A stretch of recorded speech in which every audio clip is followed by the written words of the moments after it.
I have so many videos to catch up on, but I really wanted to make this one, so hopefully someone out there will want to watch it.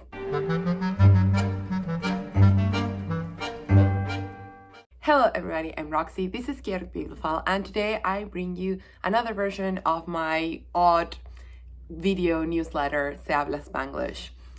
I am going to try and do this in one take, by which I mean as little editing as possible. I do cut the clips, oh my god, planes.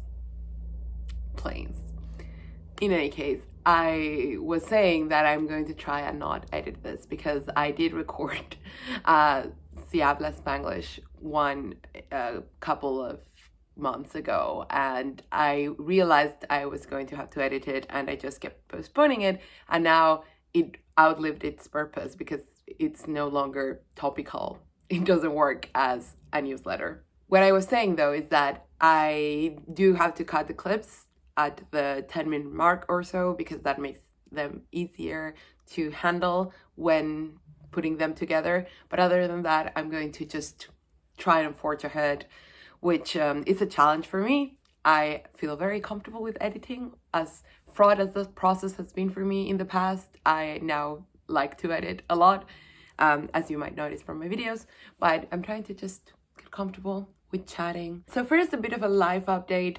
Things are good. I'm still living in London. I'm halfway almost through my master's. Well, not really halfway, I would say. But yeah, it's fun. I have chosen one elective of which I know nothing. And I chose it because it was the only elective of that pool that I knew nothing about, which is Marxism and modernism. And I mean, I knew some things, but I had never studied it.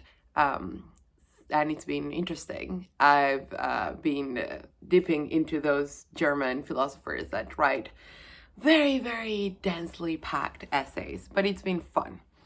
So yeah, that's my life update, I guess. I had a bit of a reckoning with life, and I think it has been for the better. It was a really long process. I just had to reevaluate a bunch of things, and I don't feel like I have fully emerged from that just yet. But I think I'm on the right track, and I'm getting comfortable with some notions and just coming to terms with some things and coming up with stuff. And I know I'm being very vague, but I also don't want this to turn into like a therapy session. So those are like general ideas. Life has been hectic, so I'm also trying to balance that because, you know, moving to a new city, being young, being a student, it can get very hectic and very intense. So I just want to make sure that I spend my time very intentionally and balance it out. And I have not been the best at that all the time, but I'm getting there. I've been reading some awesome stuff, and I will get to that later, so that's the main thing. In any case, what does this mean for the channel or just the stuff that I'm putting out there? I have been trying to create more stuff. I've been back to writing, which is something that I hadn't really done in a while. And so I thought to bring back the idea of an actual newsletter. But once again, I thought it would be a bit too, I don't know, just aggressive. I don't feel comfortable taking that space. I know like people subscribe to you. That's the point of a newsletter. But I just don't feel comfortable just like sending out something to your email, which may be so busy. And just like, hey, here's more stuff. I don't know why. It's just not my style. So I keep circling back to videos. But I do want to do Se Habla Spanglish videos more frequently. So that's also where the not editing part comes in. I don't know if I can get away with not editing anything, but chattier stuff. If you have liked these sort of videos in the past, please let me know. When I pitched the idea, people were overwhelmingly positive, and I would like to keep it that way. I would still like if these were bonus videos. I do want the reading wrap-ups or the projects to be like the meat of the channel. But yeah, so let me know if you've been enjoying these. I want to make more videos on the academic stuff that I've been doing, because I've been learning a lot about things that I had never done before. And I also want to revisit some of the topics that I was really into in my undergrad. I just want to share more of that. I like talking about the stuff that I learned and passionate. I like presenting, so I think that's obvious because I have this channel. That's kind of the point. But anyways, my point there is that I love absorbing information, digesting it, and putting presentations about it, which I guess it's kind of what booktube is. But I would like to bring more of that. And I did talk about that at some point. I think in my booktube newbie video, you can see that. I'll link it down below. So for example, I would like to do a project called Remarkable Narrators, where I talk a bit about stylistics and narrative voice and a bit of what I did in my undergrad, which was like my focus. A lot of consciousness representation, but also a lot of narrative techniques from like a cognitive linguistics perspective and cognitive narratology. If that sounds at all interesting to you, please let me know. I would just love to get more nerdy with stuff. If you'd like to see videos on that, I am more than happy to put in a bit more research, a bit more structure. I still don't think I'm going to script things. Even my presentations, I never really script when I like speak at conferences or anything. I also just want to talk about like the current research that I'm doing, or just stuff that I found that is interesting. And just like, even if I'm never going to be an expert, right? But I am very passionate about it, or like very interesting, and maybe that's of interest to you. So just like, here's what I've been reading, even if it's not like a book, it might be like papers, book chapters. Yeah. So some stuff I've been looking into right now is like food studies and domestic modernism. If that sounds at all interesting to you, let me know. But yeah, I have also 2 possible ideas for my dissertation, and I think whatever I don't do, I would like to do a written/video project and like share it with you guys. Which brings me to my next point, which is also that I've revived my blog/website. It's chaoticbibliophile.com, and of course it's always linked down below, but I will like link it especially to one entry. So I've been reevaluating what I want that website to be. I tried some stuff with reviews that didn't quite work, but I revived it, and I want to publish one thing every week, and that thing can be anything. So I think by the time this video is up, I will have posted an essay that is the main thing that I want to plug, and you can check it out. And I plan to like update once a week with something. And that can be whatever. I tried to do more and it didn't work, and I tried to be more systematic. So like, if you go through the old reviews, I was trying to do that and trying to find like a formula. It just doesn't work for me. I'm like so much of a mood doer that I think I need, yeah, to find that balance between consistency but also just freedom to do whatever. So the essay, it's called Elegy to Metro in Several Rights, and I actually sent it to a magazine. It was a finalist, but it didn't make the cut, and I was going to send it to some other places, and then just life happened, and I wrote it in 2020, and I think I got the response at like the end of 2020.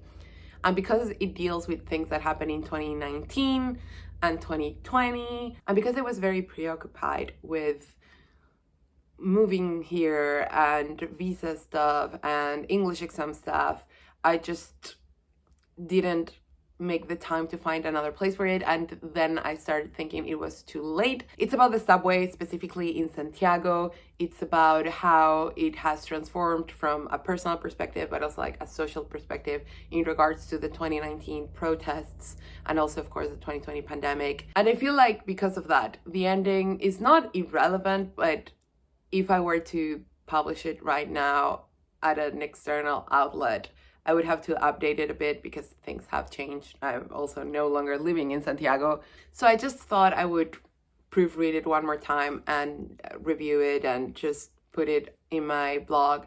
So if you are interested in reading that, it's not very long. And I am kind of proud of it. It's not going to win me a Pulitzer or anything, but it also brings a bit of Santiago, I think, and like how important the subway is in Santiago specifically. And yeah, if you're interested and you like psychogeography and that sort of thing, you might enjoy this tiny little essay. I feel so weird like promoting this, but yeah, it'll be there if you want to check it out. Let's move on. Some more videos. So I want to revisit the Gilmore Girls novel pairings challenge because I have actually read books for that challenge, and I have a wrap up. I think that it was like my second wrap up, but I think I just might re-record it because I have read like one more book and then do like a fresh TBR. But if you want to check like the first video, link down below. I haven't abandoned it. I think it's a really fun project, and I am definitely going to record like the next one of that. And I also want to do a goals video, and I know it's very late, but in my mind, March is where the year actually starts, because even though that's flipped for me, March is where for more than 20 years, I guess, the academic year has started. So for me, March is where the actual year starts. That's just an excuse. But yeah, I would like to do a goals video. I would like to do like statistics because I've never done those here, but I really enjoy them. I really enjoy videos where other people will talk statistics. And I also just want to talk about my goals for the year a little bit. I don't have many, which is part of what I want to talk about. But yeah, let me know if you're still up for that. And in case you want to hear a bit on goals, you can check out my podcast that I do with Danny, Book Crumbles, also will be linked down below. I will link specifically the episode where we talk about reading goals. And that brings me to my next item, which is podcasts. I am currently doing 3 podcasts. One you know very well, it's in Spanish. It's called Pluma Pantalla. Every week we review either a book or a TV show or a movie that is an adaptation or like related to bookish concerns. So I don't know, nonfiction about authors, biopics, documentaries. We are very flexible. We also focus on Chilean content. So if you speak or understand Spanish and you want to check it out, it will be linked down below. It's always linked down below, but double linked now. I always put everything after my social media info. So at the end with the chapter info, yeah, it's there. Then I'm also doing Book Crumbles, as I mentioned. Our latest episode, which I think will be up by the time this video is up, is on reading as self-improvement. We did some research and we talked about some stuff that's been going on in the bookish world, and I think it's very exciting. So if you want to check that out. And finally, I am doing a podcast as part of a team, which has been very exciting because I am just the hostess. So I don't have to do as much work as I do with other podcasts. That's been nice. It's called the Movable Type Podcast. It is connected to the Movable Type Journal, which is a graduate student-led peer-reviewed journal here at UCL, and it's all about literary studies, and it's so great. They accept creative writing as well, and I'm not involved with the journal itself, but I do read it, and it's really, really fun. And it's open access, so if you're into literary studies, and even if you're not like a specialist but would like to read some papers and some creative writing on some interesting topics, my favorites include Decadence, Metropolis, so good. This year's topics, we've opened the call for papers, and it's unfeeling. And I love how I said we opened the call for papers. I did it again. I'm only involved in the podcast.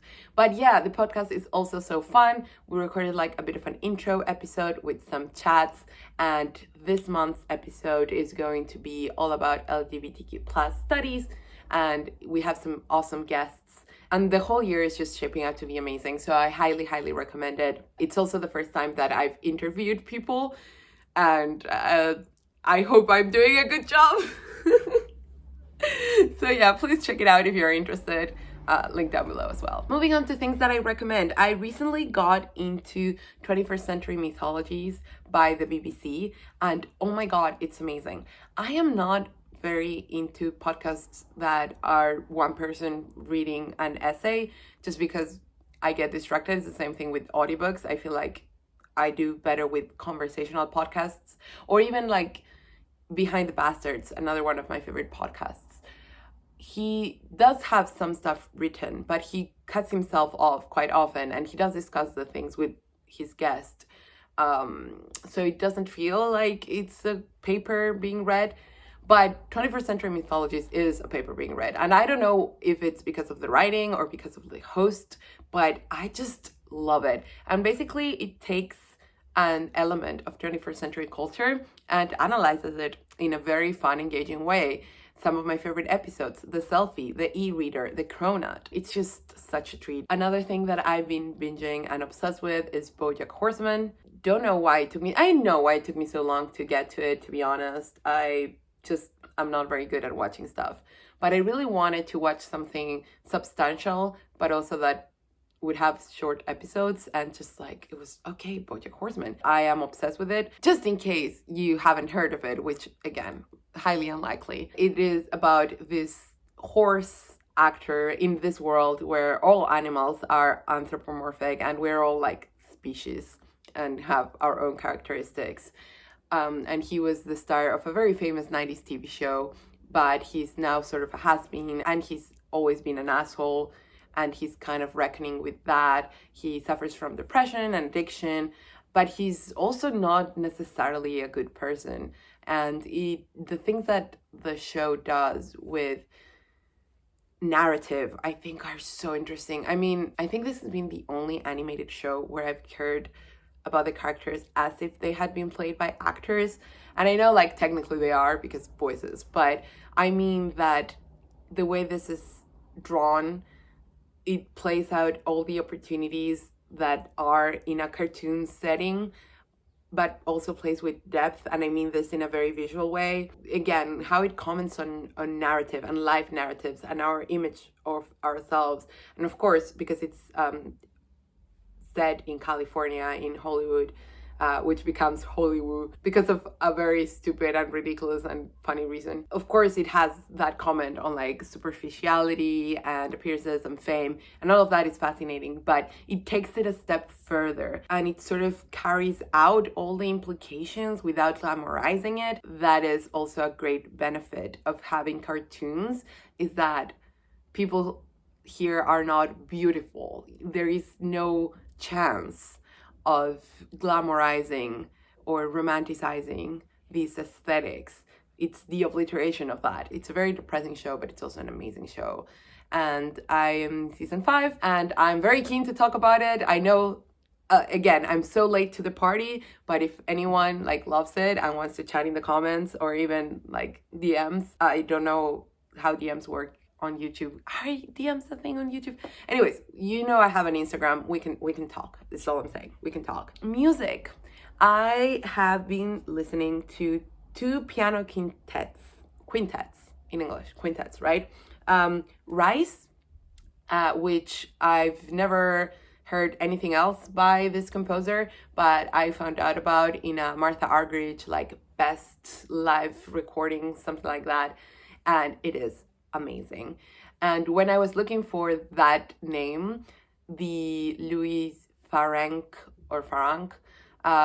piano quintet number 2 in E major, I think it is, popped up, and I just was reminded of how great that piano quintet is. So I really recommend both of them. I am quite into chamber music in general, and I haven't been to see any this year yet. I am going to like gather a few pounds and get some tickets because I really, really need it. I've also been getting back into pop, which something that happened, I guess. I revisited one of my favorite all-time pop bands. It's called Miranda. They are Argentinian. And if you just like quality, pure pop, I would say go with them.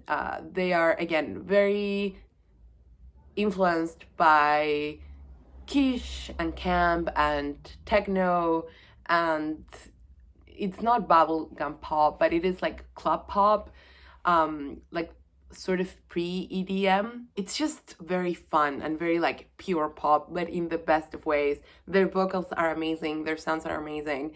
They have really experimented with also like folk sounds, but like what it means in Latin America. So like if you think of, I don't know, salsa and tango and that sort of thing.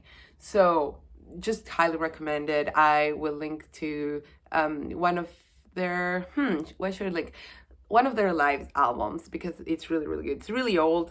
They've changed quite a lot since then, but they keep consistently putting out great music. So highly recommend. I've also been getting into Daddy Frey, that I only knew because my supervisor at Oxfam, she just plays music at random, and I shazammed it, and I just really like this song called Think About Things, and then I just started listening to all of his work. But then I saw a tweet by him that someone that I follow liked, and it was so random, and now he pops up quite often. So maybe he's like blowing up and I'm just like out of touch. But I really recommend it if you like funky pop. Now finally let's get on to reading. I have been reading a lot actually, but I haven't been finishing a lot of stuff, so I don't know what my February wrap-up will look like, because I have been reading just a lot of papers, and even for my essay I'm reading short stories actually, so we don't know. But on that subject, I have been obsessed with short stories. I have purchased short story collections, and I am reading like at least a short story every day, but I still find it hilarious. It's like, I have so many, let me buy more. But yeah, I'm currently going through the collected stories of Lydia Davies, and this was the winner of the Man Booker International in 2013, which makes sense because it's American, and I think the Booker is only published in the UK or like Commonwealth countries, something like that. I don't know exactly how it works, but it's part of the Booker International, and I have been enjoying these tremendously. I have no idea how am I going to wrap this up when I have to wrap it up, because the stories are somewhat similar, but it's like so different, and like some of them are one paragraph long and some others are almost like novella length. But if I had to describe it so far, is a lot about women and intimacy and like being a woman in contemporary life, and it has a lot about the intellectual versus sort of the homely, and yeah, it's very interesting, really enjoying it. Someone in the blurb said like she's the master of the detail, and I would agree. It's like those stories like heavy with silence and the unsaid. And I'm also making my way through The End of the Earth by Jonathan Franzen. This book has popped up so much because it was one of the books that Nanny picked for me for Nonfiction November, and I didn't read that, but like I'll link the video down below in case you're interested. It's also one of my 22 books for 2022 books, so that has also been going unexpectedly well. I've read not like a lot, but some of those books already, so that makes me happy. Down below to the video as well. And oh my god, these essays are so good.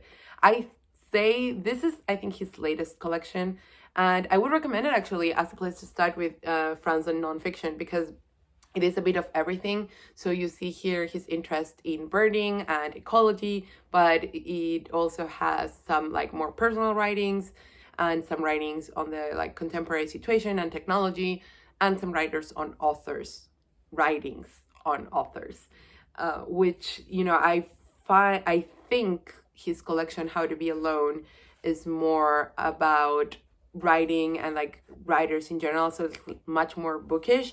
And then the Discomfort Zone is more about the other stuff. So I think like this is a good mix and also more updated, but I want to read everything he's ever written. What else do we have here? I am making my way through David Copperfield.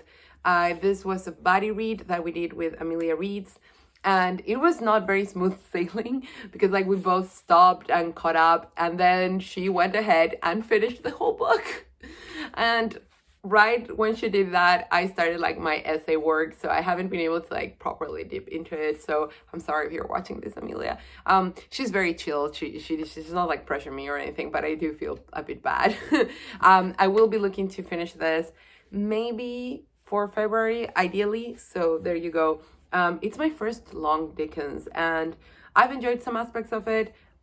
It's been like relaxing to read, but I don't think this will be like a best book or like a new favorite or by any means. Poetry, I always like to have one poetry collection on the go, and this is Carola and Duffy's second collection, Selling Manhattan, also part of my 22 books to read in 2022. And I've enjoyed some of them, but I think the first poems weren't like so much up my alley, but just going off titles, I think the second half of this collection will like really stick with me. I am buddy reading How the World Thinks, A Global History of Philosophy with Danny, and this will take a while because we read just a couple of chapters and then we like really discuss them and get ideas for where we want to go next. So I will wrap this up eventually, but not now. And this basically takes like core ideas in philosophy and sort of does a cross analysis, very accessible for general public, by the way, in regards to different philosophical traditions. So one of the basic assumptions there is that we've grown up only with Western philosophy, and so how does that compare, I guess, to Indian, Chinese, Japanese philosophy? And yeah, those are not the only ones, but like, yeah, non-Western philosophies. It's really good. It's really nice to see some openness, but also like a lot of critical thinking. So it's like, I don't necessarily agree with this, but this is what happens. And yeah, it's been very eye-opening in many ways. Finally, two nonfiction books. So I'm reading The Body by Bryson, and this has sort of been in standby, and I will say why after I talk about the other book that I'm currently reading, which is Crying in Mart. It is as good as everyone says. It makes you so hungry because it talks so much about Korean food, which I realize is probably my favorite type of food. Funny story, it's because when I got to London, I realized that one of my priorities was to find good Korean restaurants, and I was like obsessed with that. If you have recommendations, please let me know. But yeah, I was like, no, I need to find good Korean food because we have amazing Korean food in Santiago. We have a strong like Korean community, and yeah, I really wanted that more than any other kind of food. And when I stopped to think about it, it was like, oh, I love Korean food.